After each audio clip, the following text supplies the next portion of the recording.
지금까지 지내오면서 특별히 24년도를 이렇게 지내오면서 잊고 싶었던 것과 그렇지 않은 것들이 있습니까? 잊었다고 생각을 했는데 비슷한 모습들과 상황들이 발생될 때마다 과거의 그 기억들이 떠올라서 괴로워했던 적이 있지는 않았습니까? 선교사로 한 3년 정도 있다가 이제 집안의 어른이 돌아가시는 바람에 이제 장례를 치르려 이제 한국으로 돌아왔습니다. 장례만 치르고 다시 가야 되겠다 이제 이렇게 생각을 하고 한 달 정도의 티켓을 끊었었는데 상황이 그 선교지로 돌아갈 수 없는 상황이 되었었던 거예요. 그래서 선교사를 어쩔 수 없이 접게 되었습니다. 그럼 어떤 마음이 드냐면 그곳에 계신 선교사님들한테 미안하다 이제 이런 생각이 드는 거예요. 이제 이 회사를 이렇게 경영하게 되면서 화장품 판매 회사였는데 그 회사를 경영하게 되면서 화장품 종류가 그렇게나 많은지 몰랐습니다. 500가지를 팔았으니까 저는 이제 로션 아니면 스킨 제 나이대에 아는 것들 이렇게 뽑자면 로션, 스킨 그것도 그 목욕탕에 있는 미스케남 진 이런 것만 안단 말이에요. 이제 립스틱을 루즈라고 부르고 립스틱이라고 생각을 안 해봤습니다. 그런데 요즘 들어보니까 또 세럼이라고 표현을 하길래 립세럼 이렇게도 표현을 하는구나 생각했었어요. 화장을 하는데 그냥 비누로 대충 지우면 되지 왜 세안수가 필요하고 왜 폼 클렌징 이거 왜 필요할까 봤었는데 모공에 있는 때들을 하나하나 불려서 또 올려야 되기 때문에 갑자기 설교를 하는데 이렇게 빠져나가서 안 되는데 여러분 어쨌든 그렇게 돼야 되기 때문에 이 세안의 5단계 이런 게 있다는 거예요. 건강식품 자격증을 팔기 위해서 건강식품을 팔기 위해서 건강식품 자격증도 여러분 그렇게 공부하게 됐었어요. 한 5개월을 집에 못 들어갔던 것 같아요. 5개월을 집에 못 들어갔고 들어가면 한 3-4시간 자고서 다시 나왔고 어떻게 이런 회사가 돌아가는지 엑셀들을 어떻게 봐야 되는지 여러분 뭐 깊은 말들은 못 하겠는데 그 이제 총회와 교회와 이제 양가 부모님의 허락을 받고 제가 선교사를 접을 수밖에 없었던 상황들이 있었단 말이에요. 상황들이 있었어요. 이렇게 이제 선교를 접고 돌아왔는데 제 마음에 이제 제 생각에 저에게 이제 주어졌었던 상처의 말이 뭐냐면 야 선교사를 그렇게 포기하고 돈이 그렇게 좋으냐? 이런 말들이었어요. 돈이 그렇게 좋으냐? 이게 저한테 상처가 된 거예요. 상처가. 나는 집안을 살려야 되는데 우리 가족을 살려야 되는데 장모님도 계신데 허락을 다 받고 나갔다가 허락을 다 받고 돌아왔는데 어느 누군가는 선교사를 포기했다는 이제 그 소식에 너는 그렇게 돈이 좋으냐? 참 이렇게 많이 됐었는데 시간이 지나고 보니까 그러한 상처였지만 이 마음에 더 이상 스크래치가 나지는 않았었던 거예요. 여러분 비슷한 상황들이 있죠. 여리고성 점령 때에 12명의 이스라엘 사람들을 여리고성에 그 가나안 땅에 이렇게 보내게 됩니다. 가나안 땅에 보내게 돼요. 여러분 12명 중에 10명이 믿음을 부인하는 이야기들을 가지고 옵니다. 자신들을 메뚜기라고 얘기하고 상대편을 상대할 수 없는 거인, 안악자손이라고 얘기를 하는 거예요. 그곳 주변에 있자는 것도 아니고 이 사람들로 말미암아서 이스라엘 온 족속이 어떻게 반응을 했느냐? 야, 다시 지도자를 세우자. 다시 지도자를 세워서 과거에 우리가 있었던 이집트로 돌아가자. 이러한 현상들이 발생되게 됩니다. 여러분 어려울 때마다 예전에 익숙했던 것들이 생각이 나는 거예요. 힘들 때마다 과거가 그리워지는 거예요. 돌파구가 안 보일 때마다 믿음으로 살지 않고 어떤 힘으로 살았었던 그 방법들이 생각이 납니다. 그 홍해를, 그 바다를 건넜으면 이제는 잊어야 하는데 실은 잘 잊혀지지 않을 때가 너무나도 많이 있습니다. 여러분, 베드로도 어려운 시기가 있었습니다. 그가 그토록 사랑하는 예수님을 잡아가려고 많은 사람들이 모였는데 그 많은 사람들 중에 대다수가 군인들이었단 말이에요. 배반자, 군인들이었단 말이에요. 예수님이 하늘나라로 가셨어도 이 군인에 대한 두려움들을 극복하지 못하면 선교할 수 없는 거예요. 자신은 절대로 예수님을 부인하지 않겠다고, 배반하지 않겠다고 했는데 결국 3번을 예수님을 부인을 합니다. 배반자, 죄인이라고 하는 틀에 갇혀서 지낼 만한데, 그게 싼데, 그럼에도 불구하고 결국 주님께서 찾아오시죠. 그리고 물으시죠. 너 나 사랑하냐? 그래, 사랑합니다. 그럼 내 양을 치라. 너 나 사랑하냐? 그렇습니다, 사랑합니다. 내 양을 먹이라. 너 나 사랑하냐? 나의 뒤를 따라라. 여러분, 이렇게 베드로가 과거에서 해방이 되는 거예요. 지나간 인들 중에서 잊어야 할 것들임에도 불구하고 그렇게 하지 못하기 때문에 우리의 발전이나 우리의 전진, 우리의 진보들이 막혀지는 것들이 너무나도 많이 있습니다. 새로운 길로 나아가지 못하게 하는 기억들, 방식들, 우리만 경험하는 것들이 아닙니다. 믿는 자들만 경험하는 것들이 아니라 사도 바울도, 믿지 않는 자들도 이 세상에 땅 밟고 사는 자들이라면 동일하게 겪는 거예요. 여러분, 일반 사람들이 잊어야 할 것임에도 불구하고 잊지 못할 때 부르는 노래가 있습니다. 24년도 마지막이니까 여러분 한번 불러보기를 원하는데요. 코드 한번 주실래요? 아시겠죠? 잊어야 한다는 마음으로 내 텅 빈 방문을 닫은 채로 아직도 남아있는 너의 향기 내 텅 빈 방 안에 가득한데 이렇게 홀로 누워 전정을 보니 눈앞에 글썽이는 너의 모습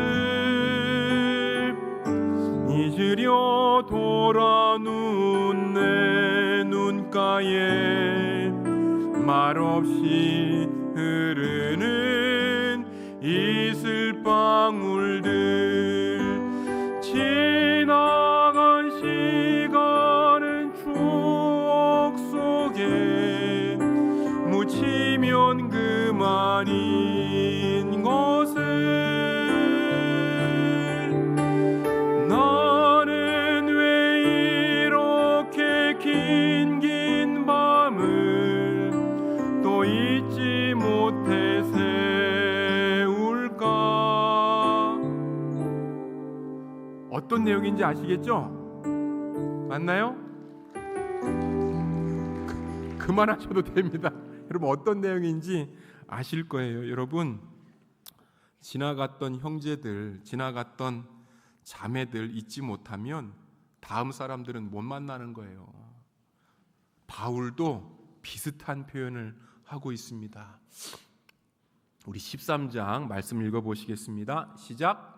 내가 하는 일은 오직 한 가지입니다. 뒤에 있는 것은 잊어버리고 앞에 있는 것을 향하여 몸을 내밀면서 뒤에 있는 그 형제는 이제 잊어버리는 거예요. 뒤에 있는 그 자매는 이제 잊어버리는 거예요. 아멘? 그래, 아멘인 거예요. 25년도에 또 새로운 형제가 옵니다. 25년도에 또 새로운 자매가 눈에 들어오는 거예요. 아멘? 우린 기회가 있습니다. 그래요. 어쨌든 여러분, 그래요. 바울도 잊어야 할 것들은 잊고 새로운 것들을 맞이하는 거예요. 성경이 정확히 어떻게 표현합니까?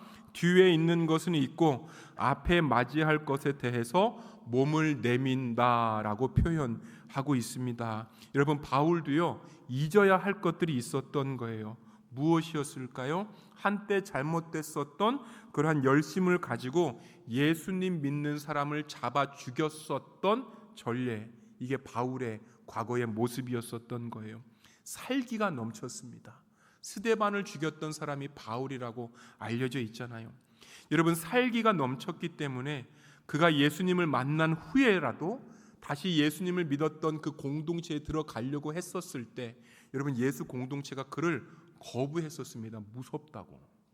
이 정도로 유명했던 살인자 바울이었습니다. 그런데 그가 예수님을 만난 후에 어떠한 고백을 합니까?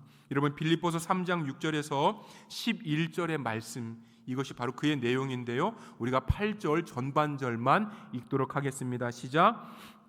뿐만 아니라 내 주 예수 그리스도를 아는 지식이 가장 고귀함으로 나는 그 밖의 모든 것을 해로 여깁니다. 나는 그리스도 때문에 모든 것을 잃었고 그 모든 것을 오물로 여깁니다. 하나님을 오해하여서 생긴 종교적 열정으로 예수 믿는 자들을 핍박했었던 경험과 함께 나는 율법으로는 흠이 없다, 나처럼 잘난 사람 있으면 나와 봐라 라고 했던 것이 바로 바울의 과거였었던 거예요. 그런데 예수님을 만나고 난 뒤에 이렇게나 유익했었던 이력들이 쓸모없다고 여겨버립니다. 예수님을 슬프게 하는 것을 복음 전파의 방해거리로 여겨버립니다.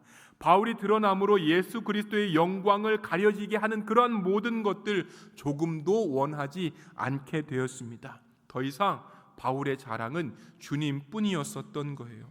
본인에게 분명히 필요했었던 과거의 이력들, 분명히 중요했었던 이러한 과거의 이력들, 선교할 때 사용한 적이 없습니다. 이러한 모든 것들을 해악으로 여기고 다른 성경에서는 배설물로 여겼다라고 표현하고 있는 거예요. 배설물, 해악, 오물들인데요, 그 새벽에 아침에 동성로에 가면 많이 볼 수 있습니다. 여기저기 그 피자들하고 그 빈대떡들이 그렇게 많은데 그 주워 먹고 있는 그 비둘기들을 이렇게 보면 아무리 새라고 해도 여러분 좀 그렇습니다. 그런 거 오물들 보면 그 곁에 서서 가만히 감상하고 여러분 묵상하고 그렇습니까? 그렇지 않아요. 그 둥그런 형태만 봐도 얼른 자리를 피할 뿐인 거예요. 여러분, 이력들을 배설물을 여겼다라고 하는 그 표현은 자신이 써야 될 그때에, 써야 될 그 기회에 안 쓰겠다라고 하는 그러한 표현인 거예요. 잊어버리는 거예요. 바울이 고백한 모든 것은 지난 날 죄의 삶에 미련을 둘 필요가 없다는 것입니다. 다 똥과 같으니까 보지도 말고 버리고 떠나자는 거예요. 여러분, 지나간 것들 중에서 특별히 24년도 이 인생을 살아오면서 교만했던 것 인정합니다. 그렇다면 한때 과거의 교만으로 끝내버리자는 거예요. 과거의 죄, 기억, 아픔이 있습니다. 여러분이 인정합니다.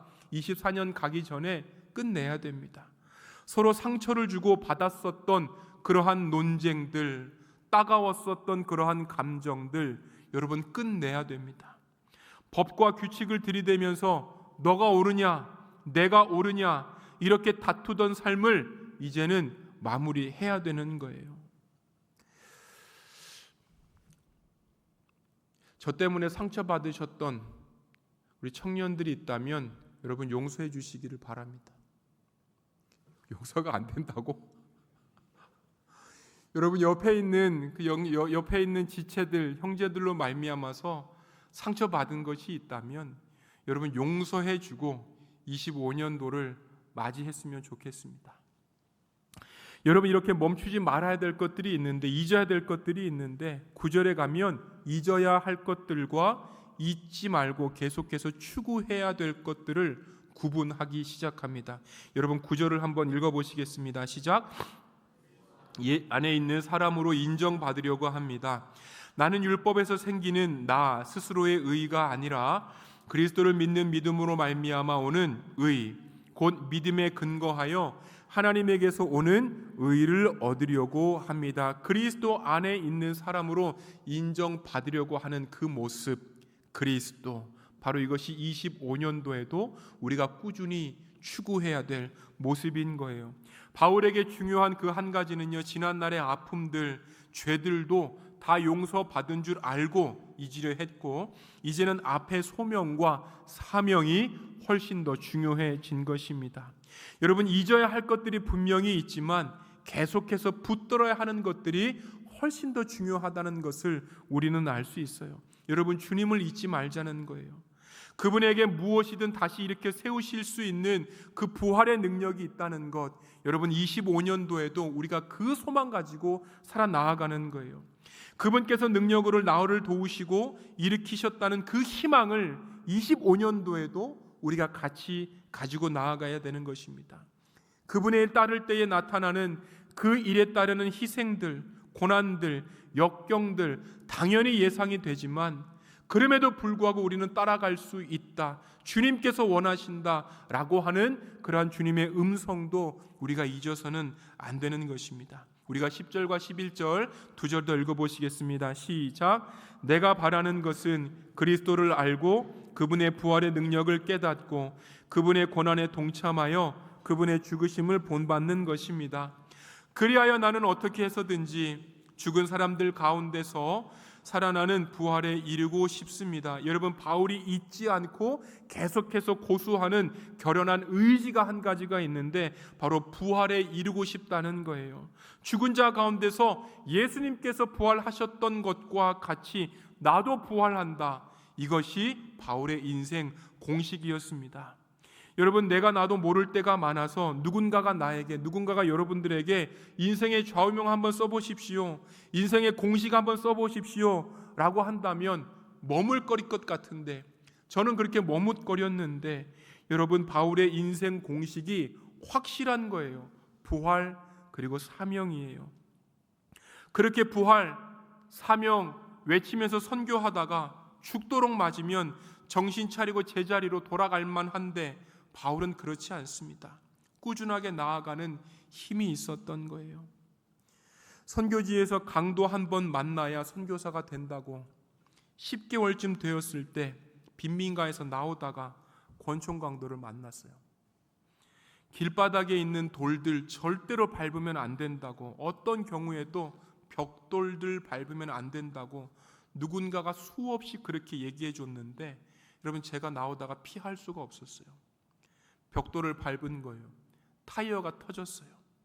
바람이 빠졌어요. 결국 얼마 못 가서 서게 되었는데 아니나 다를까 강도 2명이 쫓아온 거예요. 당시 아기 엄마의 뱃속에는 그 둘째가 있었고 첫째가 3살 조금 넘었을 때였어요. 강도를 당한 시간이 기껏해야 10분도 안 됐었던 것 같아요. 그런데 10분도 안 되었었던 그 시간이 저로 하여금 어떠한 결심을 만들게 했냐. 다시는 이 지역에 내가 선교하지 않겠다. 우리의 도움이 필요한 사람들이 많았어도 나 다시는 이 지역에 안 간다. 그렇게 우리를 반겨줬던 아이들이 너무나도 미운 거예요. 이 마음이 좋기 2달이 지속이 되더라고요. 결국 선교지를 조금 더 안전한 곳으로 옮기게 돼요. 여러분, 10분짜리 폭력인데 그 충격은 선교의 의지를 다 꺾어버립니다. 저를 당시 담당했던 선교사님이 대구 분이세요. 이 설교를 쓰면서 그 선교사님을 한번 생각해 봤어요. 정말 바울과 같은 분이시구나. 선교사로 살겠다고 유언장을 노트북에 써두고 빈민가에 들어가서 개척을 하시는 거예요.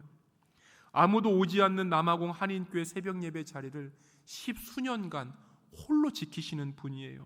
그래서 의지가 참 대단한 분이시구나 이렇게만 생각이 되었는데, 강도를 당하고 죽을 위협을 당해도 그 자리를 고수하셨던 그 모습, 20명이 있는 한인교회 돌보겠다고 국경을 넘어 드나들면서 1000km를 매주 왔다 갔다 하시는 거예요. 지치시겠는데, 탈진하시겠는데, 여러 충격들로 선교 의지가 상실될 만한데 그렇지 않으신 거예요. 아마 제가 모르는 아픔들과 눈물들이 분명히 있었을 거예요. 그럼에도 이분 바울처럼 삶의 공식과 방향을 가지고 사시는구나, 이걸 깨닫게 되었습니다. 여러분, 학생들이 수학을 풀 때 기억할 게 있죠. 공식입니다. 인생으로 말하면 철학과 같은 거예요. 여러분, 근해 공식을 기억하십니까? 끄떡끄떡거리는데 혹시 기억하세요? x는 2a 분의 마이너스 b의 풀마 루트 b의 제곱 마이너스 4ac. 맞죠? 맞잖아요. 외우고 있잖아요. 여러분, 근해 공식. 제가 이과였는데 수학을 잘하지를 못했습니다. 왜 수학이 어려웠을까 잘 모르겠어요. 저의 시기에 수학을 하면 해법 수학이 있었고 정석 수학이 있었습니다. 지금 고3에서 올라온 학생들이세요? 아, 그렇구나. 수학 뭘로 했어요? 정석으로 했어요? 해법으로 했어요? 그러면 뭐라고? 아, 인터넷 강의? 그러게요. 아, 수학은 정석으로 해야 되는 건데. 어쨌든 여러분, 수학을 정석으로 하나 해법으로 하나, 여러분 이 수학을 하다가 도저히 모르면 이제 답안지를 이렇게 보는데, 여러분 저는 답안지를 봐도 이해가 안 가는 거예요. 이해가 안 가요. 왜 수학이 나한테는 이렇게 어려운 것이 되었을까? 중학교 1학년 때 담임 선생님이 수학 선생님이었어요. 수학에 대한 그분의 말씀이 기억이 납니다. 수학은 머리 싸움이 아니야. 공식을 얼마나 암기하느냐, 이게 다야. 제가 그게 떠오르기 시작했던 거예요. 여러분, 영어를 잘하려면요, 단어를 많이 알아야 됩니다. 역사를 잘 하려면 중요한 사건들을 많이 외우고 있어야 됩니다. 국어를 잘 하려면 결국에는 책을 많이 읽어야 되는 거예요. 여러분, 사명과 목적을 향하여 나아가게 하는 굵은 공식들, 굵은 노련미들, 우리의 인생 철학들이 여러분들에게 있습니까? 여러분, 믿는 사람들, 하나님의 사람들은 결국에는 십자가와 부활의 공식을 가지고 살아가도록 주님께서 인도하십니다. 그래서 잊을 것들을 잊고 사명을 향하여서 몸을 내밀도록 만드시는 거예요. 우리 10절을 다시 한번 읽어보시겠습니다. 시작. 내가 바라는 것은 그리스도를 알고 그분의 부활의 능력을 깨닫고 그분의 고난에 동참하여 그분의 죽으심을 본받는 것입니다. 11절입니다. 그리하여 나는 어떻게 해서든지 죽은 사람들 가운데서 살아나는 부활에 이르고 싶습니다. 바울의 삶의 공식, 여러분, 사명과 부활이었습니다. 그런데 이 부활이 그냥 얻어지지는 않는 거예요. 부활로 나아가기 위해서, 부활을 얻기 위해서 죽는 과정이 있어야 되는 거예요. 여러분, 고통스러운 과정이 있어야 되는 거예요. 그 다음에 부활이 오는 거예요. 여러분, 24년 마지막 청년 예배 때에 이 구절을 기억하시기를 원해요. 과거에 대해서는 죽는 거예요. 그리고 25년도 미래에 대해서는 부활이 있다는 것을 기억하시기를 바랍니다. 여러분, 우리는요, 과거로서 24년도를 경험했습니다. 절대 다시 오지 않습니다. 24년 다시 살 수도 없습니다. 거기에 대해서는 죽은 자가 되는 거예요. 죽음이 무엇일까요? 여러분, 잊어버리는 거예요. 죽은 사람에게 무슨 뭘 물어보세요. 여러분, 기억이 없습니다. 말할 거리가 없는 거예요. 여러분, 24년 우리 간사님의 기도처럼 고통의 시간을 겪는 사람들이 많았을 거예요. 죽을 것처럼 아팠던 사람들이 많았을 거예요. 난처한 사람들이 많았을 거예요. 갑갑하고 희망이 보이는 것 같지 않아서 가슴이 터지는 경험들이 많았을 거예요. 여러분, 24년을 분명히 살아왔지만 여러분, 상처, 아픔, 죄, 두려움, 이런 것에서만큼은 우리는 죽은 자가 되어야 하는 거예요. 그리고 우리는 여전히 살아서 25년도를 맞이합니다. 24년도에도 여전히 잘 있었던 것처럼 25년도에는 더 잘 있을 거예요. 우리를 공격하는 사탄의 계획과 고난들에 우리는 결코 지지 않을 것입니다. 24년도의 고통과 상처에 대해서 죽은 자가 되었기 때문에 25년을 맞이하는 우리들은 다시금 희망과 부활을 기대할 수 있는 거예요. 십자가, 희망, 부활이라고 하는 그리스도인들이 가져야 되는 이러한 공식, 이것을 지닌 우리들이 25년도를 어떻게 맞이할 수 있습니까? 3장 14절을 한 번 더 읽어보시겠습니다. 시작. 예수 안에서 하나님께서 위로부터 부르신 그 부르심의 상을 받으려고 목표점을 바라보고 달려가고 있습니다. 14절을 보니까요, 바울의 부르심에 무엇과 무엇이 있다고 말씀하고 있죠? 상이 있다고 말씀하고 있는 거예요. 여러분, 부르심이 있다고 말씀하고 있는 거예요. 그런데 그냥 상, 그냥 부르심, 그냥 달려갈 그 목적지가 있는 것이 아니라 그리스도 예수 안에서라고 하는 그 단서가 있음을 우리가 기억할 필요가 있는 거예요. 상도 좋고 목표점도 너무나도 좋은 얘기인데 그리스도 안에서 상을 타야 된다는 거예요. 그리스도 안에서 여러분 우리가 목표점을 설정해야 됩니다. 주님 없이 25년도를 보낼 수 없습니다. 우리의 뜻이 주님의 삶처럼 되어야 한다는 것을 의미합니다. 여러분, 교회사를 보면요, 희한하게 훌륭하고 위대한 신앙인들이 너무나도 많이 있는데 그들의 특징들을 보니까 하나같이 곱게 신앙인이 된 사람들이 없다는 거예요. 힘들었었고 예수님의 고난을 당했고 그 가운데서 부활신앙의 내용과 깊이를 체험했고 비로소 많은 영혼과 또 많은 현실에 대한 이해와 깊이를 가지게 되었었다는 거예요. 신앙의 방황과 어려움을 겪으면서 많은 사람들을 이해할 수 있고 많은 사람들을 품을 수 있는 그러한 인생으로 살찌워졌고 그렇게 위대하게 빛나게 되었습니다. 여러분, 많은 사람들을 품으려면 우선 나도 고난의 자리에 들어갈 수 있구나, 예수님의 자리에 들어가야만 하는구나, 나를 위한 십자가의 자리가 있구나, 그리고 거기에서 비로소 내가 약한 자임을 알고 용서가 필요한 자임을 깨닫게 되는 거예요. 사랑하는 여러분, 때로는 우리가 부활만 원하지 죽음은 없지 않습니까? 자기의 인생의 사명이 무엇인지 모르고 25년도, 26년도 그렇게 살아갈 때가 있지 않습니까?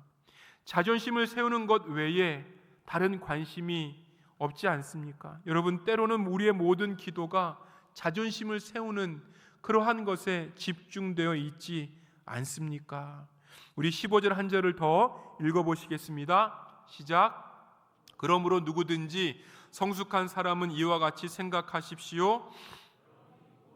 달리 생각하면 하나님께서는 그것도 여러분들에게 드러내실 것입니다. 15절에 뭐라고 나와 있습니까? 그러므로 누구든지 성숙한 사람은 죽음과 고난을 참여하여서 부활로 가야 될 수 있다는 것을 아는 사람들이 바로 성숙한 사람들입니다.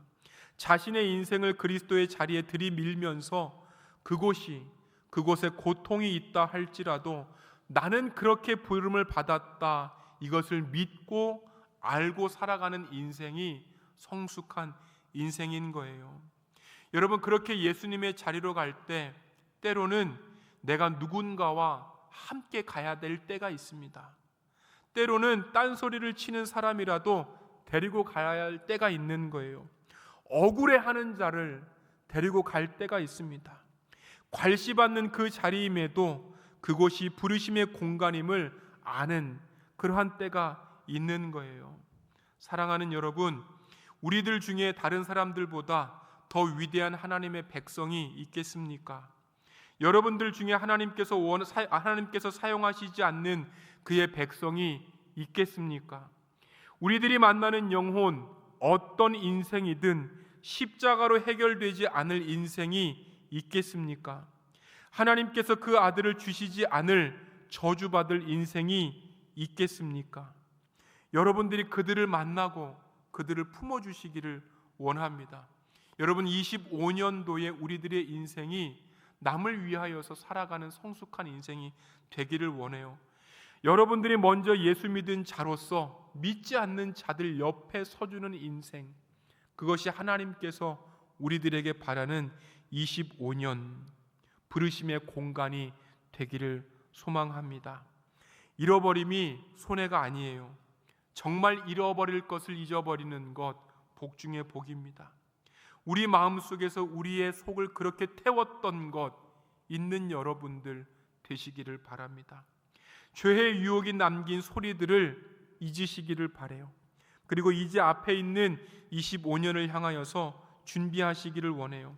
죽은 자 가운데서 부활에 이른다라고 하는 그 공식이 25년도를 살아가는 삼덕교회 청년들의 공식이 되기를 소망합니다. 기도하시겠습니다.